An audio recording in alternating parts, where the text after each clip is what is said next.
झमक घिमिरेको आत्मजीवनी परक निबन्ध सङ्ग्रह जीवन काँडाकी फुलको 37औं निबन्ध रहेको छ। रङ्ग, कुची र क्यानभास। म सानैदेखि भुइँमा सिन्काले कोरेर फुल, मान्छे, कुकुर, बिरालो, खरायोका आकृतिहरू पनि बनाउँथे, जसलाई कसैले वास्ता गरेन। अक्षरहरू लेख्ने चिन्ने भइसकेपछि कहिलेकाहीँ कापीमा तिनै आकृतिहरू उतार्थे। त्यसलाई भने देख्ने मान्छेहरूले अलिकति भए पनि प्रशंसा गरिदिन्थे। म फुरुक्क हुन्थे र फेरि पनि कोर्थे। घरका मान्छेहरूले देखे भने यसले कापी यही गरेर सक्ति रहेछ, यसलाई अब कापी इस किनिदेऊला त भनेर गाली गर्थे। तर पनि म कोरिरहन्थे। अलि पछि साहित्यमा लागेपछि अक्षर र शब्दहरूमा नै रङ्ग भर्न थाले। त्यसो गर्दा मन साह्रै आनन्दित हुन्थ्यो। कहिलेकाहीँ चित्र कोर्ने रहर लाग्दा त्यही कापीमा कोर्थे। मसीको कालो, निलो, रातो रङ मिलाएर त्यतै कतै चित्र कोर्ने रहर त्यसै सेलाएर बसेको थियो। तर मलाई आमाले कहिलेकाहीँ हाट बजार जाँदा लाउने सिउँदोको सिन्दुरको रातो रङ मन पर्थ्यो र ऐनामा रहेको सिन्दुर खुट्टाले निधारमा लाउँथे टिका। तर के एकछिन पछि चिलाएर सही नसक्नुहुन्थ्यो र बिबिराउँथ्यो, हो रङ्ग मेरो शरीरमा पर्न हुँदैन, एलर्जी हुन्छ। रङ्ग मेरो शरीरमा पर्न हुँदैन, एलर्जी हुन्छ। तर रङ्ग खेल्न मन लाग्छ, दल्न मन लाग्छ। जब म धरान आफ्नो 6औं कृतिको विमोचन गर्न छिरेँ, त्यहाँको 6-7 दिनको लामो बसाई गर्ने के त्यसै अभ्यास लाग्दो। गर्मीको मौसम भए पनि आकाश च्याङ्ग उग्रिएको, कतै कतै बादलका सेता गुजुल्टा देखिन्थे।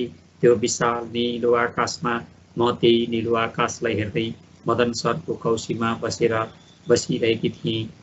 त्यतिकैमा कवि कलाकार नरेन्द्र बहादुर श्रेष्ठ आइपुगे। उनी व्यापारी पनि हुन्। उनी पनि मेरो किताबको विमोचन गर्न भनेर काठमाडौँदेखि आएका रहेछन्। नौलो प्रतिबिम्बको आवरण चित्र उनैले कोरिदिएका थिए। भूमिका पनि उनैले लेखिदिएका थिए। हाम्रो भेट यस अगाडि पनि 2-4 पटक भइसकेको थियो। मेरो अलिकति बढी जिस्कने, ठट्टा गर्ने बानी छ। अनि कुनै कुरा मन परेन भने सामान्य प्याच्च भनिदिने बानी छ। त्यो दिन पनि उनलाई मैले साह्रो जिस्काएँ। आफू त व्यापारी मान्छे परिएन, ब्यागभरि पैसा बोक्न सकिएन।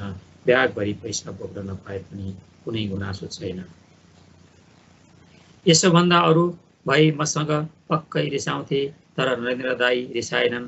उल्टो हाहा गर्दै हाँसेर भने, के गर्नु, बाँच्नु पर्यो।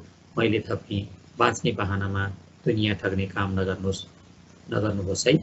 उनी गम्भीर हुँदै भने, मसँग मान्छेको मन पनि छ, त्यसैले कविता लेख्छु, चित्र कोर्छु, मूर्ति बनाउँछु।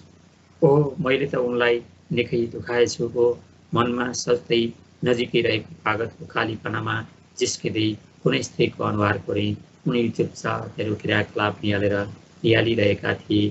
जब कोर्न छाडेपछि बल्ल उनी बोले, झमकले मर्ने गरी भनेर छिटै उसलाई खुसी पार्न पनि जानेको रहेछ। ओहो, यत्रो समय मैले थाहा पाएको थिइनँ। तिमीभित्र कलाको गुण मलाई लाग्यो बेकारमा कोरिछु।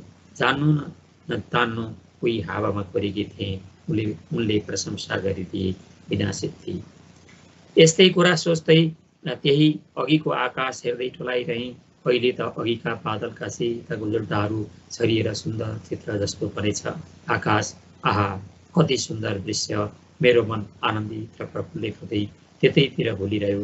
यता नरेन्द्र दाईप्रति मेरो ध्यानै गएन। उनी त अघि दोकान पुगेर मेरो लागि कुची, रङ्ग र क्यानभास लिएर आइसकेछन्। बस मैले त ढोकामा ढकढक आवाज आउँदा पो जसङ्ग भएर चाल पाएँ। म आफ्नै स्वरमा मस्त भएपछि कसैले केही गरेको पनि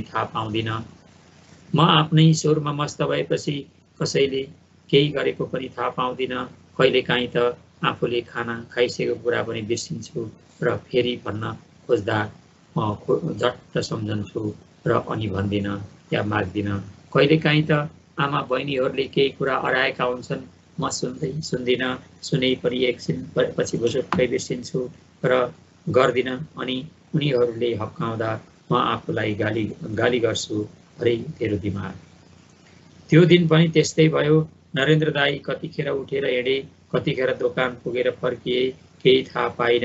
उनलाई हुन त मैले यसअगाडि पनि चित्रका बारेमा केही प्रश्नहरू गरेकी थिएँ। कुची रङ्ग र क्यानभास ल्याएर मलाई दिएर भने, तिमी चित्र कोर, मैले कसरी नै भन्ने हुन्छ भनेर त्यो कुची रङ्ग र क्यानभास लिएँ। मैले अघि नै भनिसकेँ, मलाई रङ्गसँग खेल्न मन लाग्छ, आनन्द लाग्छ। त्यही रङ्ग पाउँदा म खुसी भएँ, किनभने अब मलाई शब्दले नपुग्ने भइरहेको थियो। झन् शब्दसँगै विचार बोक्ने मान्छेलाई त अप्ठ्यारो पोलो लेख्न पनि म आफू त्यही मान्छे थिएँ जो विचार बिना शब्द लेख्न सक्दिनथे। नरेन्द्र दाई भन्थे, कविता लेख्नु, चित्र कोर्नु, मूर्ति बनाउनु मनलाई आनन्द दिनु हो। तिमी स्रष्टा हो, राजनीतिक लेखहरू नलेख। म उनको यो विचारसँग सहमत हुन कहिल्यै सकिन, किनभने कविता लेख्नु, चित्र कोर्नु, मूर्ति बनाउनु जीवनको लागि हो, मनलाई आनन्द दिनु मात्र होइन। जब जीवनको सिर्जना गरिन्छ भने त्यहाँ विचार दृष्टिकोण पनि पुगिन्छ। स्रष्टाले आफ्नो विवेक प्रयोग गर्न पाउनुपर्छ। यहाँ यस्तो लेख्नुपर्छ, यहाँ त्यस्तो लेख्नु हुँदैन भन्ने मान्यताहरू आफैमा गलत हुन्। म पनि मान्छे थिएँ, कुनै विवेकहीन पशु थिइनँ। मसँग विचार दृष्टिकोण विवेक भएको कारण थियो। मैले साहित्यलाई अयासीको लागि मात्र, मौज मस्तीको लागि लेखिने माध्यमका रूपमा कहिले बुझिन र हेरिन, किनभने म जीवनलाई साहित्यमा जोड्न चाहन्थेँ, विचारलाई साहित्यमा उतार्न चाहन्थेँ। म शब्दमा जीवनको रङ्ग खोज्थेँ, विचारको सुगन्ध खोज्थेँ र कलाको पारक खोज्थेँ। मसँग आफ्नै खालको दर्शन थियो। मैले नरेन्द्र दाईले दिएका कुची रङ्ग र क्यानभासले चित्रहरू कोरेँ। ती चित्रहरूमा पनि जीवनको रङ्ग खोजेँ, विचारको रङ्ग खोजेँ। मेरा चित्रहरू कति च्यातिए, कति केरिमेट भए, कति सग्ला पनि त्यो त म भन्न सक्दिनँ। तर यति चाहिँ भन्न सक्छु, म सिक्दै गरेको मान्छे नथिएँ। त्यसैले रङ्ग पोख्दा अलिकति विशृङ्खलतासँग पोखियो, रेखा कोर्दा अलिकति असन्तुलित भयो होला। आखिर अभ्यास न हो, गरिरहनु एउटा नियति नै बन्यो। मैले पहिलो पटक आफ्नै सातौं कृति पर्दा समय र मान्छेहरू कथा सङ्ग्रहमा आवरण चित्र कोरेँ, जसलाई विजयराज आचार्यको विवेक सृजनशील प्रकाशन प्रणालीले 2062 सालको असारमा 9 जना स्रष्टाको 9 वटा कृतिहरूको विमोचन एकैसाथ राजधानीकै एउटा कार्यक्रममा गरेको थियो, जसमा मेरो पनि कृति पर्दा समय र मान्छेहरू कथा सङ्ग्रह थियो, जसको आवरण चित्र मैले नै कोरेकी थिएँ, तर नाम अर्कैको परेछ। मन साह्रै दुख्यो। प्रकाशकसँग त्यो कुरा भने उनले माफी मागे। साँच्चै रङ्गहरूसँग खेल्न पनि मजा हुँदो रहेछ। यसमाथि अप्ठ्यारो समयमा विचार दिन शब्दले गाह्रो भइरहेका बेला रङ्गले व्यक्त गर्न कति सजिलो। कसैलाई केही कुरा प्याच्छ भन्दा कति असहज हुन्छ। कुनै बेला उसको संवेदनशीलतामाथि नराम्रोसँग आघात पुग्छ। त्यस्तो बेला रङ्गले भन्नु कति राम्रो हुन्छ। आखिर जीवन पनि रङ्गीन रहेछ, सृष्टि पनि रङ्गीन रहेछ। मलाई सबैभन्दा राम्रो जीवनको रङ्ग लाग्यो, अनि त्यसैसँग मिसिँदै जाने भोगाई दुःख सुखको रङ्ग राम्रो लाग्यो। हो, कुनै बेला आँसु पीडा पनि मन पर्यो, कुनै बेला हर्ष पनि पर्यो। सबैभन्दा मानव जीवन मन पर्यो। जे नरेन्द्र दाईसँग मेरो विचारको रङ्ग मिलेन, भावनाको रङ्ग पनि मिलेन। त्यसो हुँदैमा उनीसँगको कोमल मानव हृदयको रङ्ग बिटुलो भनेको थिएन। त्यसैले त मैले उनलाई प्रेमले हेरेँ। त्यस्तै मेरो 8औं कृति बेमौसमका आस्थाहरू निबन्ध सङ्ग्रहमा पनि मैले आफैले आवरण चित्र कोरेँ, जसलाई प्रकाशन गरिदिइन् जलेश्वरी श्रेष्ठले। उनी काठमाडौँकै निवासी हुन्, व्यापार व्यवसाय गर्दै रहेछन्, लेख्दै पनि रहेछन्।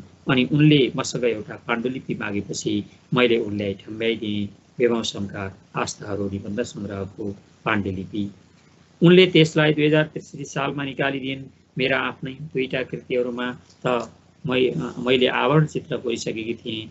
आफैमा गर्व गर्न लायक इतिहास पुगेको लामो समयदेखि साहित्य संस्कृतिको फाँटमा आफ्नै मौलिक छाप छोड्न सफल रचना 2 महिने साहित्यिक प्रकाशनले वर्ष 46 पूर्णाङ्क 92 फागुनसहित 2063 को अङ्कमा मेरो आवरण चित्र छाप्यो। त्यसका प्रधान सम्पादक रोचक घिमिरे दाईसँग मेरो पहिलेदेखि एक खालको सम्बन्ध थियो। उनी साह्रै मजाका मान्छे छन्। कुनै बेला मैले साहित्य सिर्जना गर्न भुलेँ भने पनि उनले मलाई सम्पर्क गरेर लेख्न लाउँछन्। मेरो प्रगतिमा साह्रै खुसी हुन्छन्। हो, उनैले त्यो निकालिदिए। मेरा चित्रहरूको साथमा कविताहरूको प्रदर्शनी पहिलो पटक क्यू आर्ट ग्यालरीले गरिदियो, जसमा 9वटा चित्रका साथमा 9वटा कविता थिए। काठमाडौँमा नै रहेछ त्यो ग्यालरी। म शब्दको दुनियाँबाट रङ्गहरूको दुनियाँमा आएकी थिएँ। म शब्दको दुनियाँबाट रङ्गको दुनियाँमा आएकी थिएँ। बल्ल मलाई दुनियाँले फरक रूपमा चिन्न पुग्यो। ममा केटाकेटीको जस्तो चञ्चलता छ। मलाई जुनसुकै कुरा पनि सिक्न जान्न खुब चाख लाग्छ। ममा केटाकेटीको जस्तो चञ्चलता छ। मलाई जुनसुकै कुरा पनि सिक्न र जान्न खुब चाख लाग्छ। स्रष्टाहरू आफैमा गम्भीर हुन्छन् रे, तर ममा त्यस्तो गम्भीरता कहिल्यै पनि आएन। म मान्छेहरू जोसुकैसँग खुलेर मजाक गर्छु, दिल खोलेर हाँस्छु, गफ गर्छु। मलाई भेट्ने कयौँ मान्छेहरूले यही खुलापन मन पराएका होलान्। कयौँले त मनमनै गाली पनि गरेका होलान्। क्यू आर्ट ग्यालरीका मान्छेहरूलाई पनि मलाई पहिलो पटक भेट्दा पनि नयाँ जस्तो लागेन रे। उनीहरूलाई त पुरानो मित्रसँग भेटेर मजाक गरे जस्तो लाग्यो रे। हुन पनि म जहाँ जान्छु त्यहाँका मान्छेहरूसँग छिटै घुलमिल हुन्छु। मलाई नयाँ परिवेशमा घुलमिल हुन धेरै बेर लाग्दैन र नै त म जस्तै छु, कहिले अरू जस्तो हुन सकिनँ। रङ्गकुची र क्यानभासको दुनियाँमा पनि म जस्तै बनेर रमाउन चाहेँ। त्यस दुनियाँमा पनि बोल्न चाहेँ। सायद नरेन्द्र दाईले जबरजस्ती कुची रङ्ग र क्यानभास नथमाइदिएको भए म दुनियाँमा आउँदिन थिएँ होला। अहिले मलाई रङ्गहरूसँग खेल्न मजा लाग्छ। आफू रङ्गहरूमा पोखिँदा झन् आनन्द लाग्छ। म शब्दले मात्र होइन, रङ्गहरूले पनि निहाल्छु संसारलाई। म शब्दले मात्र होइन, रङ्गहरूले पनि निहाल्छु संसारलाई। धन्यवाद।